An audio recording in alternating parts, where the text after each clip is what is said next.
Helicopter செய்யவே மேடையை உள்ளே துணிந்துள்ளேன். பேரன்புக்குரிய பெருந்தகை பெருமக்களே, அனைவருக்கும் என்னுடைய பணிவான வணக்கத்தை தெரியப்படுத்திக் கொண்டு,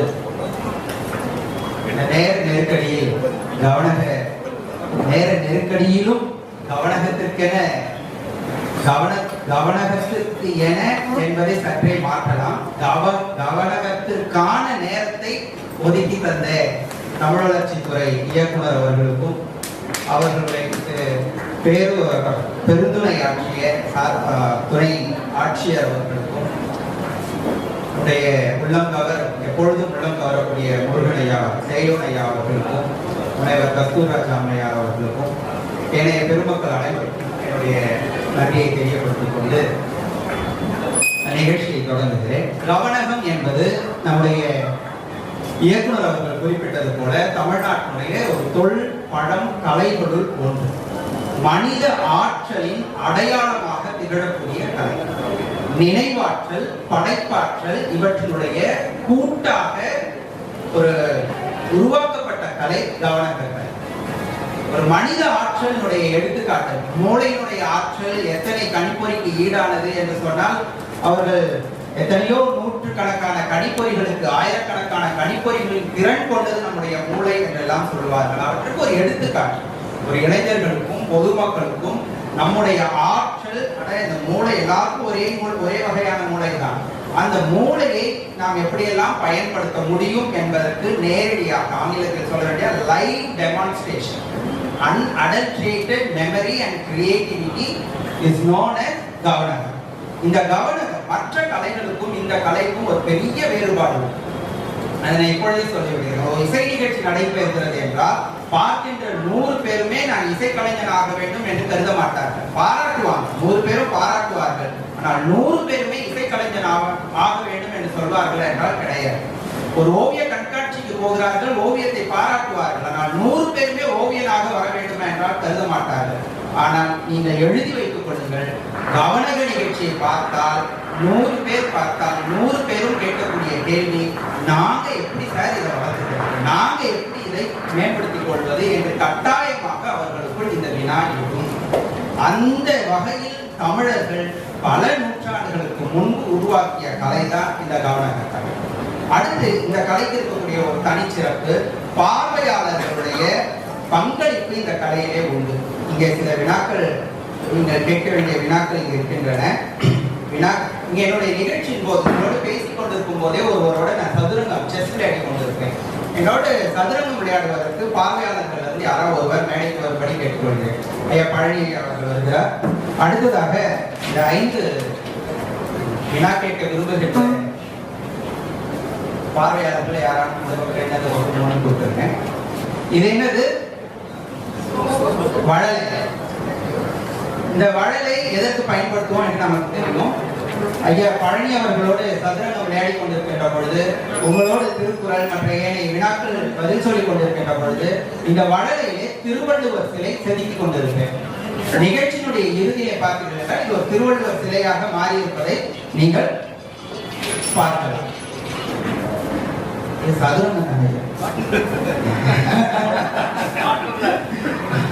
ஐயா விளம்பரத்துறையில பணியாற்றி இருப்பாருன்னு நினைக்கிறேன். சதுரங்க பலகையே இப்படி விளம்பரப்படுத்துறாரு. இது நம்ம 2 படிக்க அங்க எண் கவனகம் யாரிடம் இருக்கு? எண் கவனகம் ஐயா நீங்க வைத்திருக்கீங்களா? எண் கவனகம் அங்க 12 கட்டம் இருக்குங்களா ஐயா? காலியா இருக்குங்களா?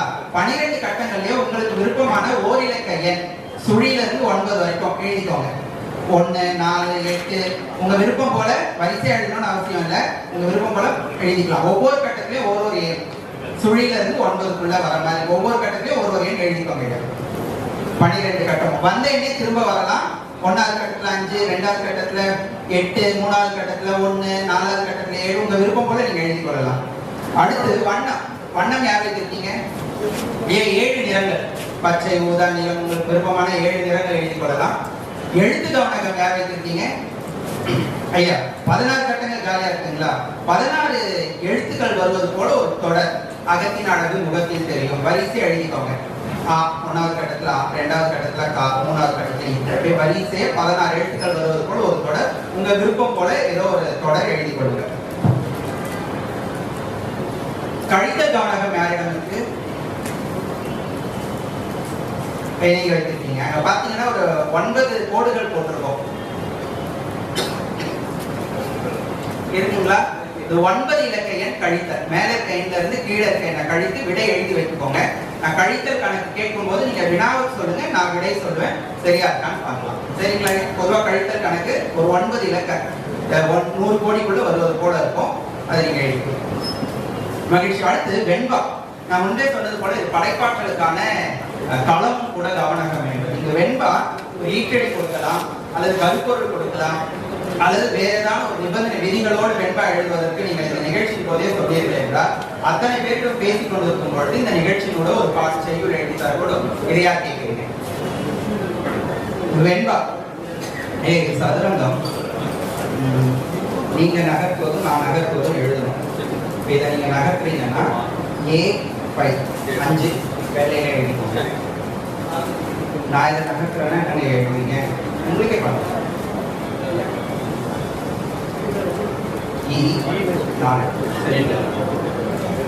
இதை நகர்த்தீங்கன்னா என்ன எழுதுவீங்க? இல்ல, இதுக்கு நேரம் F 6. இதை நகர்த்தீங்க பார்த்து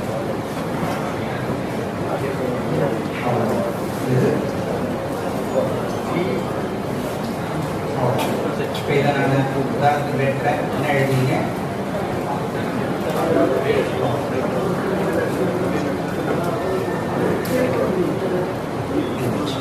மாயக்கட்ட மேரத்துக்கு ஐயா நீங்க வச்சிருக்கீங்க. 1000க்குள்ள ஏதாவது ஒரு 3 இலக்க எண் 999 728 ஏதோ ஒரு 3 இலக்க எண் நீங்க நிகழ்ச்சி நான் கேட்கும்போது இது ஒரு பலகை வைக்கப்பட்டிருக்கிறது. இங்க கேட்கக்கூடிய வினாக்கள் அனைத்துமே இந்த பலகையில பதிவு செய்யும் வகையில் அமைக்கப்பட்டிருக்கிறது. இந்த பலகை மேலாண்மை செய்வதற்கு யாரோ ஒரு அன்பர் தேவைப்படுகிறார். அவங்க கேட்கக்கூடிய வினாக்களை இந்த பலகையில பதிவு செய்யணும். நம்ம பேசுறேன் கிரிஜா, என்னுடைய தாயார் பேரும் கிரிஜா. பேராசிரியர் ஆசாம் மெமோரியல் கல்லூரியிலே பணியாற்றி கொண்டிருப்பவர்கள். மகிழ்ச்சி. இப்போ அவர்கள் இந்த எங்க கட்டத்துல 4வது கட்டத்துல 3 சொன்னாங்கன்னா மேல எண்ணுன்னு எழுதி அந்த 4வது கட்டத்துல 3 நீங்க எழுதணும். 8வது கட்டத்தில் இப்ப எழுதுறீங்க. சொல்லும் பொழுது வினாவாளர் சொல்லும் பொழுது அவங்க வினாவாளர் சொல்லுவதை நீங்க எழுதணும். மகிழ்ச்சி. நீங்க விளையாட தொடங்கலாம். என்னுடைய நகத்தை நான் தான் நகர்த்துறேன். எனக்கு சேர்த்து நீங்க நகர்க்கிறாதீங்க. மகிழ்ச்சி. இந்த திருக்குறள், இந்த கவனகத்துக்கும் திருக்குறளுக்கும் என்ன தொடர்பு என்றால் தமிழ் இலக்கியங்களிலேயே மிக உன்னதமாக போற்றக்கூடிய திருக்குறள் இல்லாமல் எந்த கவனக நிகழ்ச்சியும் நடந்ததாக வரலாறு இல்லை. இந்த கவனகத்தை தேர்ந்தெடுத்த அத்தனை பெருமக்களும் திருக்குறளை முதன்மைப்படுத்திய இந்த திருக்குறள்ல இந்த கவனகத்திலே நீங்கள் பார்த்தீர்கள் என்றால் கணிதம் இருக்கும், இசை இருக்கும், யோகா இருக்கும், விளையாட்டுகள் இருக்கும், நுண்கலைகள் இருக்கும், உணர்வாற்றல் வெளிப்படும்.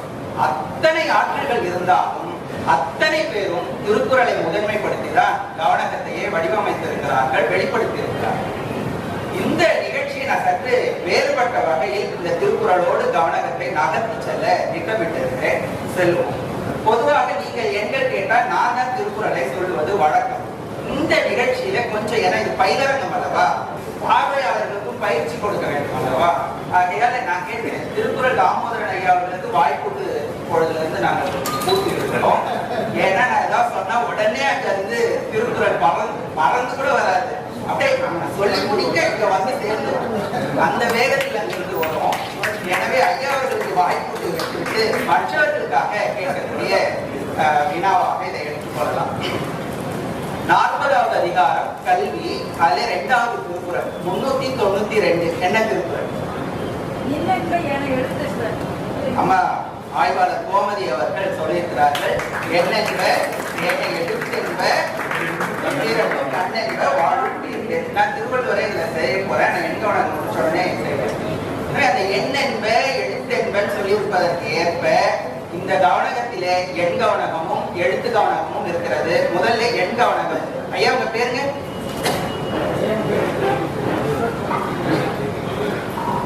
நாராயணசுவாமி. நாராயணசுவாமி ஐயா. 12 கட்டங்களை நிறைவு செய்திருக்கீங்களா ஐயா? ஒவ்வொரு கட்டத்திலயும் ஓரில கையில் இருக்குங்களா? மகிழ்ச்சி. இப்ப நீங்க சொல்லும் பொழுது இந்த 12 கட்டத்தையும் வரிசையா சொல்லணும்ன்ற தேவையில்லை. அதாவது 1வது கட்டம், 2வது கட்டம், 3வது கட்டம், 4வது கட்டம் சொல்லணும்னு தேவையில்லை. எடுத்த எடுப்புலயே 6வது கட்டத்துல 5 இருக்கு, 2வது கட்டத்துல 1 இருக்கு, 12வது கட்டத்துல 5 இருக்கு என்ற முறையில நீங்க சொல்லலாம். நீங்க சொல்ல சொல்ல அம்மையார் அவர்கள் இந்த பலகையில பதிவு செய்வார்கள். பார்வையாளர்கள் அவர் சொல்லுவதும் பதிவும் சரியாக இருக்கிறதா என்பதை பார்த்து கொள்ளலாம். ஐயா சொல்லுங்க. நாராயணசுவாமி ஐயா சொல்லுங்க. 9வது கட்டம் 9வது கட்டத்திலே 1. அடுத்து 5வது கட்டம் எண் 7. 5வது கட்டத்திலே 7. 5வது கட்டத்தில் 7. அடுத்து 3வது கட்டம் எண் 3. 3வது கட்டத்துல 3. நான் நினைவு வைக்கிறது மிக கடினமான எண்ணம் கொடுத்திருக்காரு பாருங்க. 3வது கட்டத்துல 3.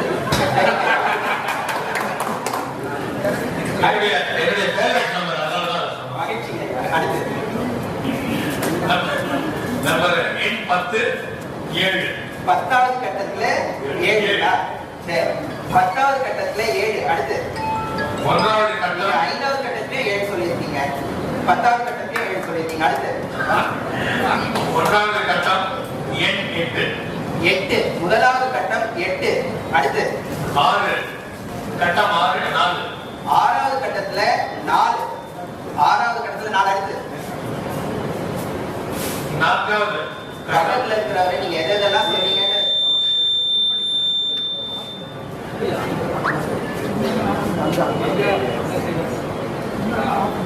சொல்லுங்க. 6வது கட்டத்துல 4. அடுத்து 4வது கட்டம் எண் 6. 4வது கட்டத்துல 6. ஐயா வீட்டுல துணியெல்லாம் யார் எடுக்க கடைக்கு போறாங்க? நீங்களே போவீங்களோ? அதிகமா பாத்தீங்களா? கண்டுபிடிச்சிட்டேன். ஏன் சொல்லுங்க. 6வது கட்டத்துல 4, 4வது கட்டத்துல 6. பொருத்தி பொருத்தி எடுக்கிற அனுபவம்.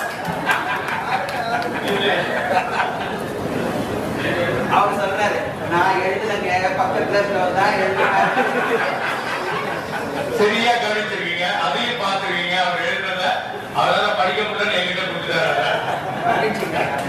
4வது கட்டத்துல 6. அடுத்து நம்ம கட்டம் 1 8. 9க்கும் 8க்கும் போட்டி போடுது. நம்மளோட சித்துரையா. சரிங்க சொல்லுங்க. அடுத்து கட்டம் 12. 12வது கட்டம் எண் 3. 3. 12வது கட்டம் எண் 3. அடுத்து கட்டம் 11 எண் 8. வாழ்க. 11வது கட்டம் 8. அடுத்து 9வது கட்டம் எண் 1. சொல்லிட்டீங்க. அடுத்து கட்டம் 10 7. சொல்லிட்டீங்க. அடுத்து சொல்லிட்டாங்களே. அடுத்து கட்டம் 8 2. 8வது கட்டத்துல 2. 8வது கட்டத்துல 2. அடுத்து கட்டம் 7 எண் 5. வாழ்க. மறுபடியும் துணிக்கடையை ஞாபகப்படுத்துறாரு. 7வது கட்டத்துல 5ங்களா? ஆமாயா. 7வது கட்டத்தில் 5. அடுத்து கட்டம் 6 சொல்லியாச்சு நினைக்கிறேன். 5 கட்டம் 5 சொல்லியாச்சு.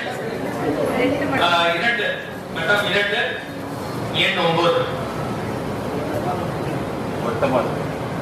தப்பிச்சுட்டார். ஒரு கட்டம் 9வது கட்டத்துல 1 தானே சொல்லியிருக்கிறாரு. 8வது கட்டத்துல 2 சொல்லியிருக்கிறாரு. அதனால ஒரு கட்டத்துல தப்பிச்சுட்டாரு.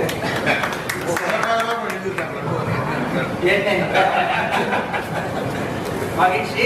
2வது கட்டத்துல 9 சொல்லியிருக்கீங்களா ஐயா? மகிழ்ச்சி. நாராயணசுவாமி ஐயா அவர்கள். ஐயா இந்த பேர் உங்களுக்கு தான் பக்கத்துல இருக்க.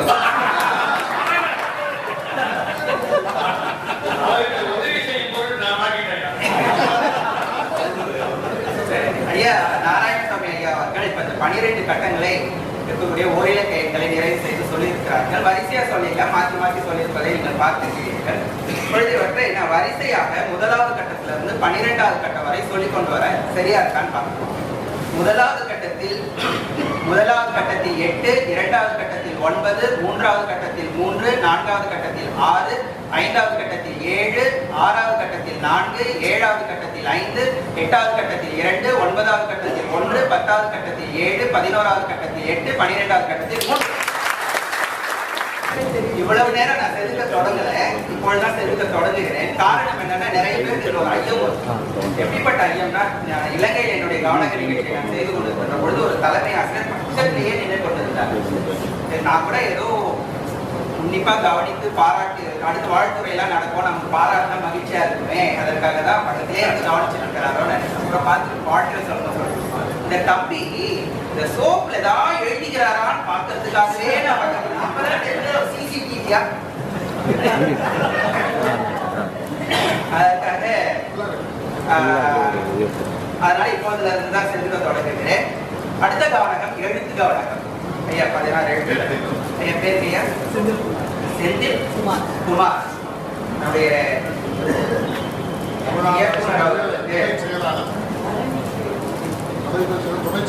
மகிழ்ச்சி ஐயா. இப்ப செந்தில்குமார் ஐயா அவர்கள் 16 எழுத்துக்கள் கொண்ட தொடரை என்னிடம் சொல்ல இருக்கிறார்கள். எப்படி என்றால் இதே மாதிரிதான் 16 எழுத்துக்களை வரிசையா சொல்லணும் தேவையில்லை. எடுத்த உடனே அகத்தின் அழகு முகத்தில் தெரியும் எழுதிட்டீங்கன்னா முதலாவது எழுத்து ஆ, 16வது எழுத்து இம், இரண்டாவது எழுத்து கா என்ற முறையில நீங்க சொல்லலாம், 10வது எழுத்து இன் என்ற முறையில நீங்க சொல்லலாம். செந்தில்குமார் ஐயா சொல்ல சொல்ல பலகையில அங்க பதிவு செய்யப்படும். உங்களுக்கு ஒரு வேண்டுகோள், அந்த பலகையில ஒரு கொஞ்சம் ஒரு 7-8 எழுத்துக்கள் வந்த உடனே என்ன தொடர் என்பதை நீங்கள் ஊகம் செய்யலாம். யூகம் செய்தால் அமைதியாக இருக்கும்படி அன்போடு வேண்டிக் கொள்கிறேன். சொல்லுங்க ஐயா. முதல் எழுத்து டி. முதல் எழுத்து டி. D D. மகிழ்ச்சி. அடுத்து 9வது எழுத்து குறி டி. அடுத்து 7வது எழுத்து டி. 7வது எழுத்தும் டி. முதல் எழுத்து டி, 7வது எழுத்து டி. அடுத்து 13வது எழுத்து டி. டி. 13 டி. 5வது எழுத்து ரா. ரா. 5வது எழுத்து ரா. ரா. வல்லினமா இடையினாங்க. சின்னதா பெரியதா? பெரிய. கரெக்ட். வல்லினரா? நெடில். நெடில். நெடில் தான். கரெக்ட் தான்.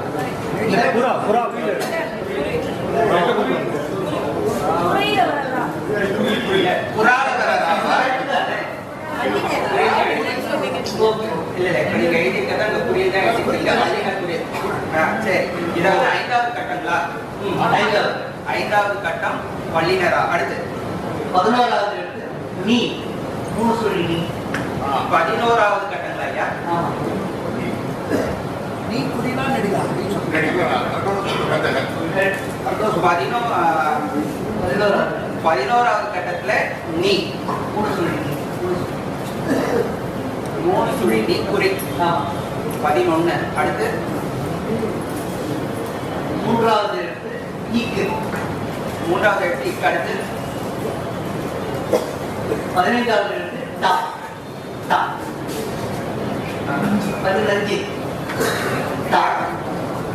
மகிழ்ச்சி. அதாவது தொடக்கத்துல இருந்து பாருங்க, சதுரங்க பலகையே எல்லாருக்கும் காட்டினாரு, விளம்பரப்படுத்தினார். விளம்பரப்படுத்துபவர்களே பக்கத்துல வைத்திருக்கிறோம். ஐயா எழுத்து கவனகத்தின் மூலமா மறுபடியும் ஒரு விளம்பரம் தான் செய்ய இருக்கிறாருன்னு நினைக்கிறேன். தொடருங்க. 9வது எழுத்து இப். 9வது எழுத்து இப். இப்பு. சரி, அடுத்து 11வது எழுத்து நீ போட்ட. போட்டாச்சு. அடுத்து 4வது எழுத்து பூ. 4வது எழுத்து பூ. அடுத்து 10வது எழுத்து பா. அடுத்து 12வது எழுத்து இத்து. 12. 12வது வாழ்க்கை. ஒன்றெல்லாம் நல்லா கவனிச்சு பதிவு பண்ணியிருக்கிறாரு. 6வது எழுத்து இல். 6வது எழுத்து இல். எளியது இழுமா. அடுத்து 8வது எழுத்து ரு. 8வது எழுத்து ரு. அடுத்து 14வது எழுத்து இட்டு. என்னங்கய்யா? இட்டு. எத்தனாவது எழுத்துங்கய்யா? 14. 14. பாருங்க, உங்களாலே எங்க எல்லாருக்குமே தெரிஞ்சிருக்கு என்றும் 16 போல இந்த திட்டம் திகழும்.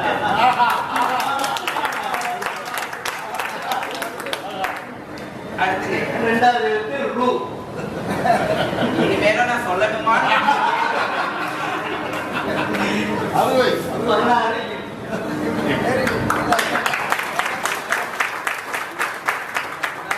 இதுவரை நான் ஒரு 3000 நிகழ்ச்சி அச்சு கவனக நிகழ்ச்சி செய்திருக்கிறேன்.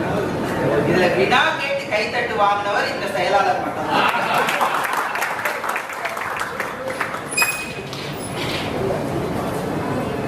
சரிங்க, மகிழ்ச்சி. ஐயா அமைத்திருக்கிற தொடரை நான் சொல்லணும்னு தேவையில்லை. ஐயா நீங்க உங்களுக்கே பார்த்து மிக அழகாக நாம் எதற்காக இங்க கூடியிருக்கிறோமோ, நாம் இன்னும் வருங்காலத்தில் எதை முன்னிறுத்தி செயல்பட இருக்கிறோமோ அவற்றை மீண்டும் நமக்கு நினைவுபடுத்துவதற்காக ஒரு கருவியாக இந்த எழுத்து கவனகத்தை ஐயா அவர்கள் பயன்படுத்தி கொண்டார்கள். திருக்குறள் திருப்பணி திட்டம் என்பது ஐயா மகிழ்ச்சி. அடுத்த கவனகம் என்ன போலாம்? அதற்கு முன்பு நான் ஒரு எண் சொல்றேன். அந்த எண்ணுக்குரிய திருக்குறள் நீங்க சொல்லுங்க பார்ப்போம். அவையறிதல் அதிகாரம் 714. ஐயா கடினப்பட்ட அமைதியா இருக்கிறாரு தாமோதரன் ஐயா. 714. கைபேசியில கூட நீங்க கண்டுபிடிக்கிறவங்க கண்டுபிடிக்கலாம். 714. ஐயா சொல்லுங்க. யாருங்க? அம்மா, மீண்டும் அம்மா சொல்லுங்க. சொல்லுங்க. அதுதான் சொல்லுங்க. ஒளியார்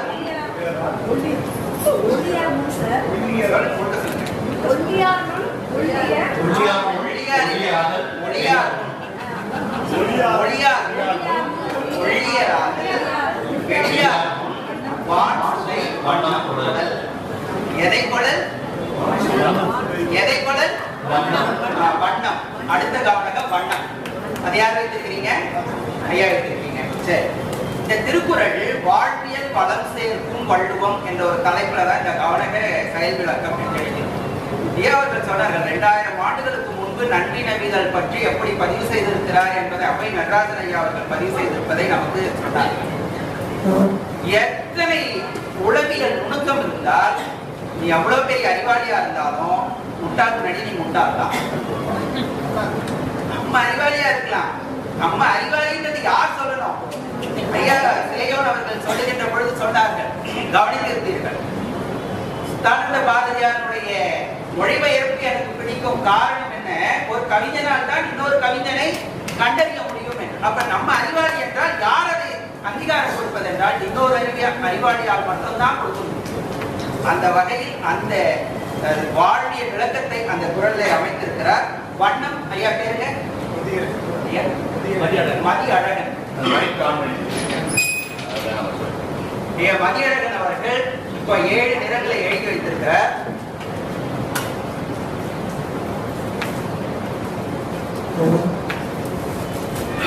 ஐயா 7 நிறங்கள் நீங்க 5வது நிறம் பச்சை, 1வது நிறம் சிவப்பு, 7வது நிறம் ஊதா என்ற முறையில் நீங்க நிறம் சொல்லலாம்.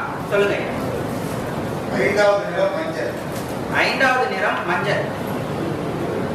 அடுத்து ஐயா 2வது நிறம் சிவப்பு. சிவப்பு. 5வது நிறம் மஞ்சள், 2வது நிறம் சிவப்பு. அடுத்து 7வது நிறம் வெண்மை. 7வது நிறம் வெண்மை. 1வது நிறம் பச்சை. 7வது நிறம் வெண்மை சொல்லியிருக்காங்க. 1வது நிறம் பச்சை. பச்சை. 1வது நிறம் பச்சை. அடுத்து 3வது நிறம் கருப்பு.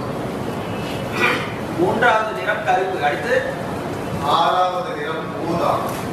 6வது நிறம் ஊதா. பெரும்பாலும் அந்த வண்ண கவனகத்தில் நான் பல நிகழ்ச்சிகள் பார்த்திருக்கிறதுனால கருப்பு சொன்னா அடுத்தது வெள்ளை சொல்லுவாங்க. ஆனா ஐயா பிரிச்சுட்டாரு.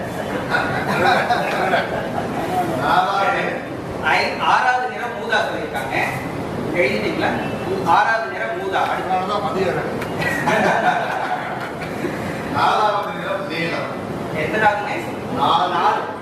4வது நிறம் நீலம். முடிச்சிட்டீங்களா ஐயா? சரி. மதி இருப்பவர்களே அவ்வளவு சுருக்கமா முடிச்சிடுறாங்க பாருங்க. மகிழ்ச்சி.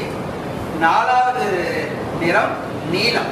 இப்ப வரிசையாக சொல்ற சரியா இருக்கான்னு பாருங்க.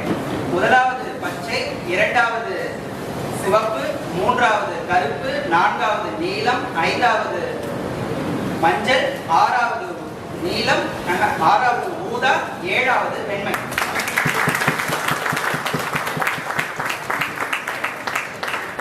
மகிழ்ச்சி. அடுத்து வெண்பா யார் கேட்க இருக்கிறீங்க? வெண்பா. வெண்பா. ஒரு பெண்பால் வெண்பா கேட்கிறார்கள். பேருமா? புதிய புதிய ஜெகதீஸ்வரி உதவி இயக்குநராக பொறுப்பெடுத்திருக்கிறார்கள். வாழ்த்துக்கள்மா. ஜெகதீஸ்வரி. வெண்பாவுக்கு ஒரு ஈட்டெழி கொடுக்கலாம், அல்லது ஏதாவது ஒரு தலைப்பு கொடுத்து இந்த தலைப்பு சார்ந்து ஒரு வெண்பா எழுதுங்கன்னு சொல்லலாம். சொன்னீர்கள் என்றால் அதற்கேற்ற மாதிரி நம்ம செய்யலாம். அந்த வெண்பாவை அமைக்கலாம். நீங்க சிந்திக்கிறதுக்கு நேரம் வேணும்னா எடுத்துக்கோங்க, நான் மறுபடியும் கூட சரிங்களா? மகிழ்ச்சி. அடுத்து கழித்தல் கவனகம் யார் வச்சிருக்கீங்க? ஐயா உங்க பேரு? பட்டன் இருக்கு பாருங்க. சரி. கழித்தல் கேட்க போயிட்டோம். அதுக்கு ஒரு குரலை உங்க தேட சொல்லலாம் இல்லையா? 378. 378 எல்லாம் இங்கதே வருது. அங்கதே யாரா கண்டுபிடிச்சு சொல்லுங்க. 378. வேற என்ன சொல்றேன்? துறப்பாமன், துப்புராம் இல்லா, உரப்பால, முட்டா, கைவிரி. இங்க இருந்து தான் வருதா? துறப்பார்மன் துப்புரவு, துறப்பார்மன் துப்புரவு இல்லா, உரப்பால, முட்டா, கழியும் இணை. அதனாலதான் இப்ப கழித்தலுக்கு போயிருக்கிறோம். சொல்லுங்க. இந்த திருக்குறள் எதை முன்னிறுத்துகிறது என்றால், எப்பவுமே நம்ம ஏசி அறையில வெளிச்சத்தோட எல்லாம் இருப்போம்னா நினைக்காதீங்க. திடீர்னு நமக்கு மின்தடை ஏற்படலாம். ஆனாலும் எப்படி எதிர்கொள்வது? நம்ம நினைப்பது போலவே எல்லா நேரங்களிலும் நடக்கும் என்று நம்பினால் அதை விட முட்டாள்தனம் இந்த உலகத்தில் வேறு எதுவுமே கிடையாது என்பதை மிக அழகாக அழுத்தமாக பதிவு செய்யக்கூடிய குரட்பா இது. நமக்கு துன்பமே வரலன்னா ஒண்ணுமே இல்லாதவங்க துறையிட மாட்டானா? அதனால துன்பம் வரும், எப்படி எதிர்கொள்வது என்ற அறிவையும் சிந்தனையையும் அணுகுமுறையையும் வளர்த்துக்கொள் என்று திருவள்ளுவர் நமக்கு பாடம் கொடுக்கிறார். சொல்லுங்க வேறுங்க. தென்னரசுயா வாழ்க. தென்னரசு. தென்னரசு அவர்கள் இப்ப இந்த கழித்தல் கணக்கு கேட்க போறாங்க. பொதுவா கழித்தல் கணக்கு எல்லாருமே நம்ம அறிந்ததுதான். 10ல இருந்து 5 கழிச்சா என்ன விடை வருங்க? 5. ஒரு 200ல இருந்து 100 கழித்தா 100. 10 லட்சத்துல இருந்து 3 லட்சம் கழித்தா 7 லட்சம். மிக அருமையா பதில் சொல்றாங்க. ஒரு 100 கோடியில இருந்து 70 கோடி கழிச்சா 30 கோடி. வர வர சத்தம் அதிகமாயிட்டே வருது இல்ல? இப்போ ஒரு கணக்கு நான் கேட்கிறேன். 97 கோடியே 23,13,112ல இருந்து 17 கோடியே 17,17,17,171 கழிச்சா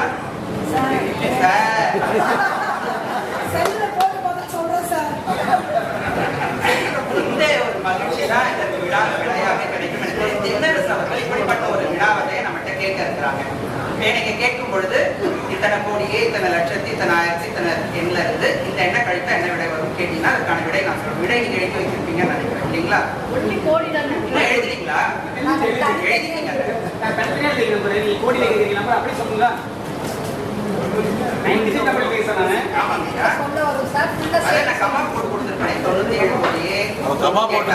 கோடியை சேர்த்துக்கோங்க.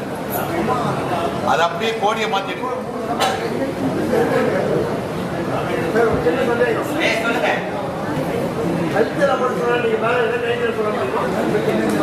இல்ல இல்ல அதெல்லாம் இப்ப வேண்டாம், தனியா சரியா இருக்குங்களா? உங்க விடையும் கோடிக்கணக்கில் இருக்குங்களா? நீங்க தனித்தனியா கழிச்சு வச்சிருக்கீங்க. ஆமா இல்ல உங்களுக்கு நேரம் வேணும்னா இன்னொரு முறை சரி பார்த்துக்கிறீங்களா? சரியா இருக்குங்களா? சரி சொல்லுங்க ஐயா. 87 கோடியே 87 கோடியே 65 லட்சத்து ஏதோ நம்ம நிதிநிலை அறிக்கை தாக்கல் செய்யறாருலாம் நினைச்சிடாதீங்க.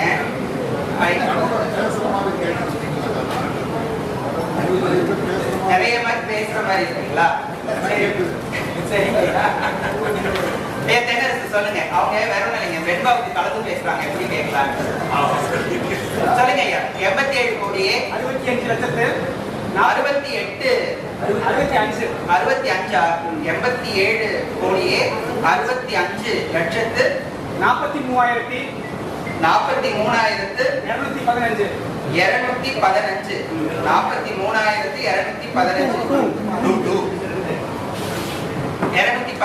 இந்த எண்ணில இருந்து கழிக்க வேண்டிய எண் ஆன்சர் சொல்லுங்க. நீங்க சொல்லுங்க. வினா சொல்லுங்க, நான் விடை சொல்றேன். சரி 32 கோடியே எவ்வளவுங்க? 32 கோடியே 32 கோடியே 41 லட்சத்து 41ங்களா? ஆமா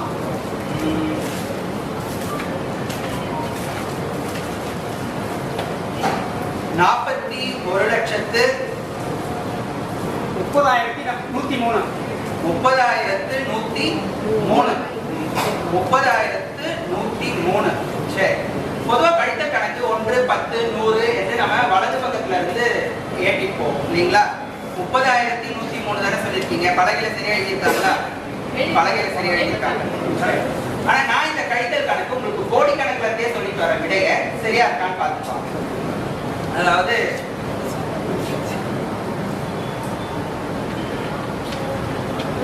ரெண்டாவது எண் சொல்றேன், சரியா இருக்கான்னு பாருங்க. 32 கோடியே 41 லட்சத்து 30,103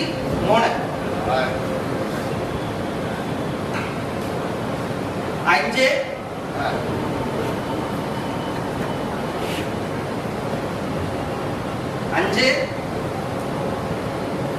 55 கோடியே அடுத்து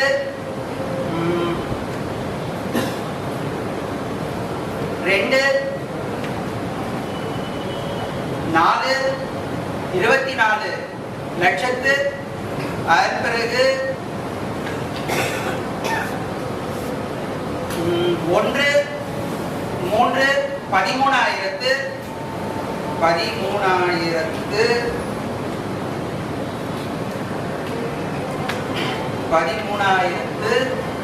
அதன் பிறகு 1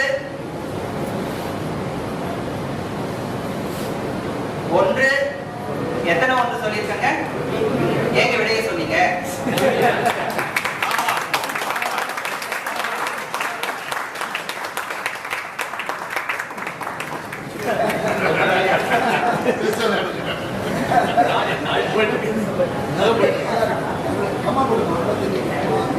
மகிழ்ச்சி.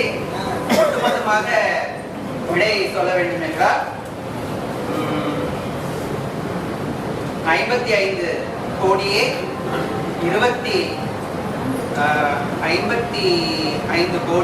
24 லட்சத்து 13,112.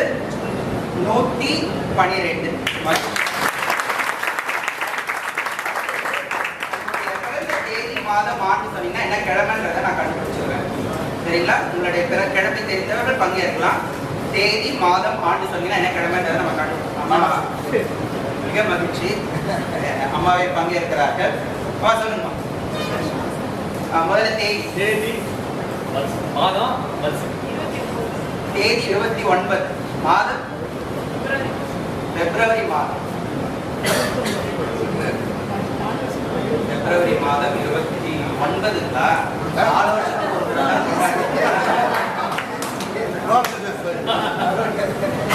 சரிங்க. மகிழ்ச்சி. ஆண்டு 1992 1992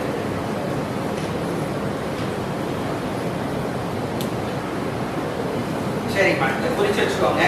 29/2/1992. இந்த நிகழ்ச்சியினுடைய இறுதியில் அது என்ன கிழமைன்றது நான் உங்களுக்கு சொல்றேன். இன்னும் யாரோ ஒருவர் பங்கேற்கலாம். சரி, அவங்க மிக ஆர்வமா சொல்லுங்க உங்க பேரு. அர்ச்சிதா. அர்ச்சிதா சொல்லுங்க, என்ன தேதி? கேக்கல 14. வாழ்க. மாதம் மாறிட்டாங்க உடனே. வாழ்க 6வது மாதங்களா? 2012.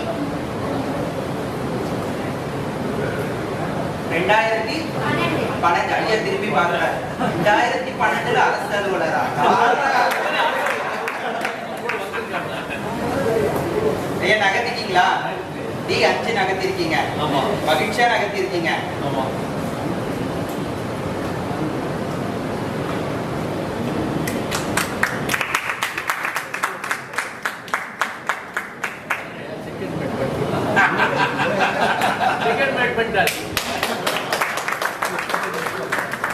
சரி, 14/6 ஆண்டு நம்ம சொன்னீங்க 2012 எழுதிக்கலாமா?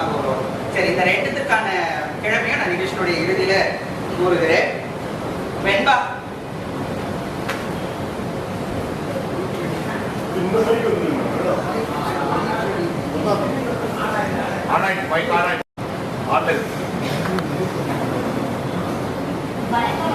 வணக்கமா சொல்லுங்க. தாய்த்தொழில் என்ற தலைப்பில் இன்னிசை வெண்பான் 2 விகற்பமா வரமாறி பிறப்பு என்று சீர்முடியும் வகையில ஒரு வெண்பா கொடுக்க முடியும்.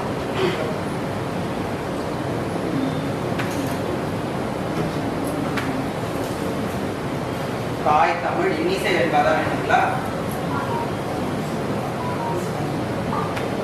தொடக்கத்துலேருந்தே நம்ம நிறைய பேர் உதவி பண்றதுக்கே வராங்க. பொதுவாக வெண்பால நேரிசை எழுதுறது கடினம்னு சொல்லுவோம். மகிழ்ச்சி. இன்னிசை வெண்பா இரு விகற்பமா தேவை. பிறப்பு அதாச்சும் அந்த வாய்ப்பாட்டுல முடியுமா இல்ல பிறப்புன்ற சொல்லிலே முடியுமா? வாய்ப்பாட்டில் முடியுமா? பிறப்பு என்கின்ற வாய்ப்பாட்டுல முடிவது போல தமிழ் வளர்ச்சித்துறைன்னு காட்ட வேண்டாமா? சரி, மகிழ்ச்சி. இன்னிசை வெண்பா தாய் தமிழ்.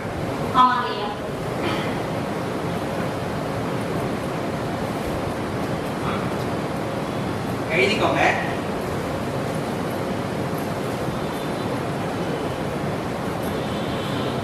தாழ்வியல் நீக்கி தலை நிமிர்ந்து நின்றிட. தாழ்வியல் நீக்கி தலை நிமிர்ந்து நின்றிட. இது முதல் அடியாக இருக்கட்டும். தாழ்வியல் நீக்கி தலை நிமிர்ந்து நின்றிட. மகிழ்ச்சி. அடுத்த அடிமை நான் நிகழ்ச்சி போது உங்களுக்கு சொல்லிக் கொண்டு வருகிறேன். அடுத்து மாயக்கட்டம். இந்த வினாவோட நம்ம நிகழ்ச்சியினுடைய இறுதி பகுதிக்கு நம்ம வருகிறோம். சொல்லுங்க உங்க பேருங்க. குருசங்கர். குருசங்கர். குருசங்கர் கனகராஜன். குருசங்கர் கனகராஜன்.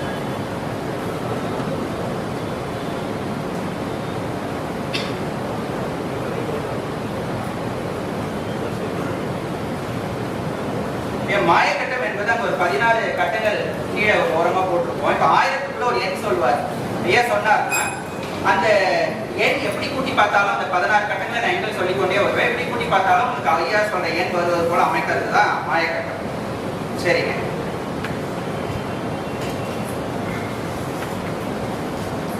குரு சங்கர் கனகராஜன்.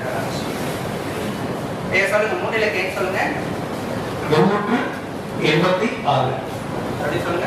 786. 886. 7 7 8 6. சரி, 7 8 6. அந்த நேரத்தில் அந்த 16 கட்டத்தில் எழுதாதீங்க. தனியாக வேணா எழுதி வச்சுக்கோங்க. அந்த மாயக்கட்டம் இருக்கு இல்லையா, அது பக்கத்தில் வேணா எழுதி வச்சுக்கோங்க. 7 8 6. இது ஒரு அருமையான எண். பொதுவாக பார்த்தீங்கன்னா இஸ்லாமியர்கள் பயன்படுத்துவாங்க. நம்ம பதின்கவனகர் ராமையா சொல்லுவாரு, அவர் நல்ல நகைச்சுவை, இயல்பா கவனகர் நிகழ்ச்சியின் போது இயல்பா நகைச்சுவை செய்யக்கூடியவர். சமயப்பொறை திருவள்ளுவர் பயன்படுத்தி இருக்கிறாரு. எப்படிங்க சொல்றீங்க? இஸ்லாமியர்கள் பெரும்பாலும் பேர்லாம் பார்த்தீங்கன்னா அகமது முகமதுலாம் வரும். கேள்விப்பட்டிருக்கீங்களா?